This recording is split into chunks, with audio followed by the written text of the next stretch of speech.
napakasakit. Namimiss ko na anak ko. Sobrang miss ko ng anak ko. Naiinis sila sa akin kasi iyak daw ako ng iyak. Tapos pinatatanggal nila yung picture. Buti na lang, itong bahay na to, sabi ko, anak, sa'yo to. Hanggang sa mag-asawa ka, dito ka, huwag kang lalayo sa akin. Kaya kahit pikit mata, kinuha ko tong bahay na to. Sabi ko, kaya ko to, basta wag lang mawala yung aking anak. Pag nag-asawa siya, malapit lang siya.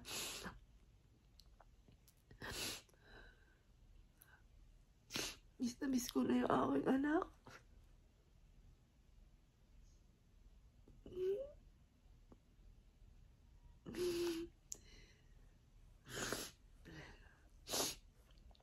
Ay, sinasabi na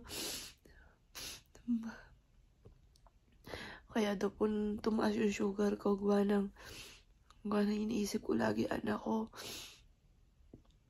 Ang hirap naman pong pigilin, lalo't naalala ko po siya, namimiss ko na po siya. Anak ko, nandito ka man, miss na kita. Payakap naman, anak. Sakit-sakit talaga. Hindi ko matanggap, ang sakit-sakit. Gusto ko sumigaw, gusto kong magwala, gusto kong sumigaw ng sumigaw. Ang sakit-sakit na kalooban.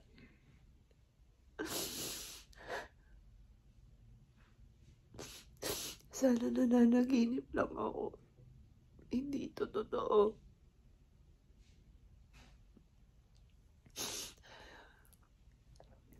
Pero kailangan ko maging matatag para sa anak kong bunso. Dahil may isa pa akong anak.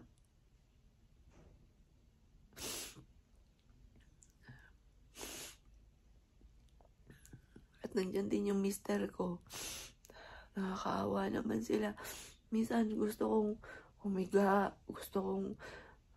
Parang gusto ko nang bumigay, ganun. Pero kailangan ko maging matatag para sa kanila. Anak, mahal na mahal ka ni Mami.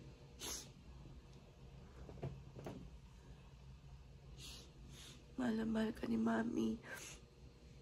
Pag namimiss kita, pumupunta lang ako dito. Niyayakap ko yung mga unan.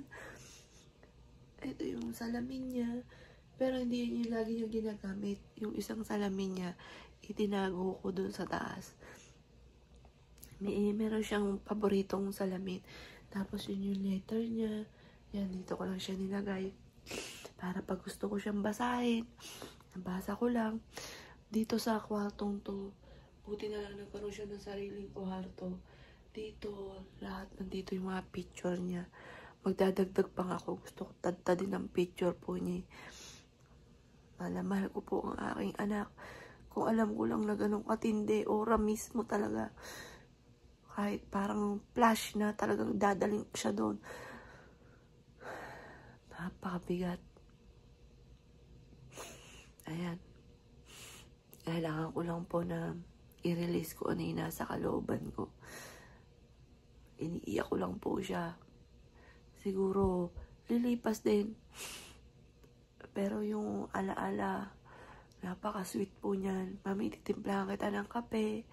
Mami, I love you. Pakis muna, alis na ako. Mami, nasa school na ako. Love you. Yung mga ganun. Sobrang miss ko sa aking anak.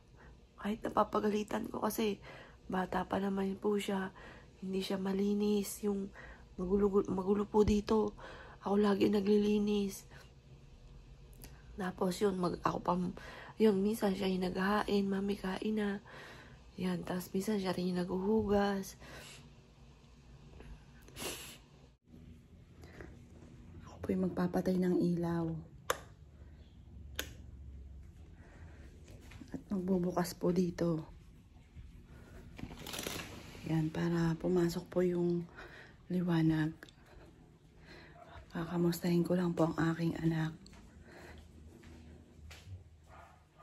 Ayan po, nilagay ko po sa sahig yung kandila kasi wala pong, hindi daw po dapat ino-off ang kandila habang wala pang 40 days. Ngayon po, nasa 24 days na po yung aking anak sa ika-40 days sa December 6. Yan, kaya sino pong gustong pumunta, punta po kayo sa December 6. Ayan, kamusta ka na anak? Ayan po. Hello anak. Good morning anak. Love you. Kamusta ka na dito? Kamusta ka na? Miss na kita.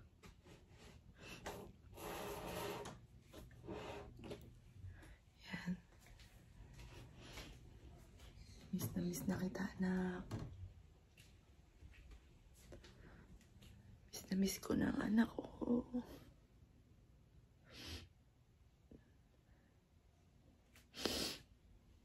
Sabi nila wag daw ako pumunta lagi dito kasi naalala ko yung anak ko, pero miss ko na siya. Miss ko na ang anak ko. Magagalit sila sa akin kapag lagi ako umiiyak.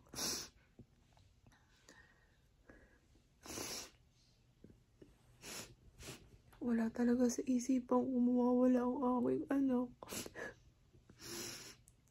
Di malamang sumagi sa isipan ko. Pero dati, lagi lumalabas sa tarot card sa Aries na magkakaroon daw ng sakit. Tinatanong ko siya, kamusta siya? Sipon lang daw po yun, huwag daw akong mag-alala.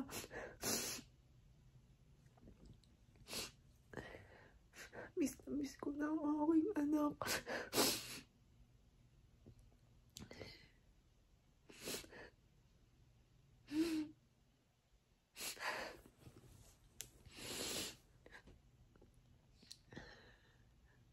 Ito yung paborito niya. Lagi niya itong niyayakap. Pero lahat naman po yan, favorite po niya. Hindi ko alam kung hanggang kailan ako ganito. Pero sakit-sakit.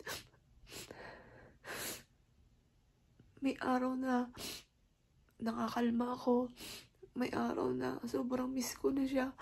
Magigising ako ng madaling araw. Hindi na ako nakakatulog. Iniisip ko siya. Biglang papasok siya sa isipan ko. Ay ko, anak, bakit ganun?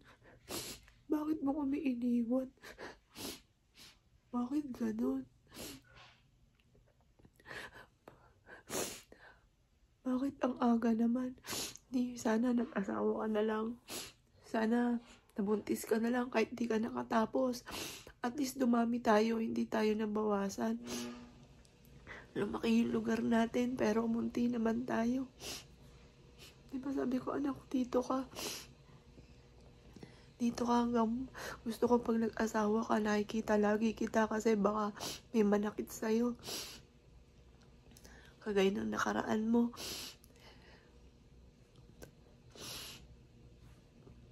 Sabi nila, huwag daw ako iyak ng iyak kasi madadry daw yung mata ko. Dahil may diabetes daw nga ako. Or kaya daw po tumaas ang sugar ko dahil stress ako.